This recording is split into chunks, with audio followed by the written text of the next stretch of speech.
لیکن آہستہ آہستہ کچھ نئے لوگ اپنے لہجے کو صحیح کہنے لگے اور دوسروں کے لہجوں کو غلط، اور حالات اتنے خراب ہوئے کہ کچھ مسلمان قرآن کے ان لہجوں کی وجہ سے ایک دوسرے کو کافر کہنے لگے۔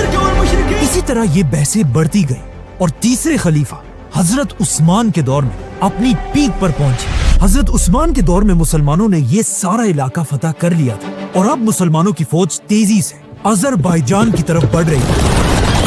لیکن وہی آذربائیجان میں جب ایک دن مسلمانوں کی فوج نماز کے لیے کھڑی ہوئی، نماز کے فوراً بعد مسلمانوں کی فوج کی آپس میں ایک بہت ہی خطرناک بحث شروع ہوئی، جس میں مسلمان ایک دوسرے کے قرآن پڑھنے کے طریقے کو غلط کہنے لگے اور صرف اپنے لہجے کو اصل قرآن کہنے لگے۔ آخر یہ بحث اتنی بڑھ گئی کہ ایسا لگنے لگا کہ اب مسلمان پہلی بار ایک دوسرے کے خلاف ہی تلواریں نکالیں گے۔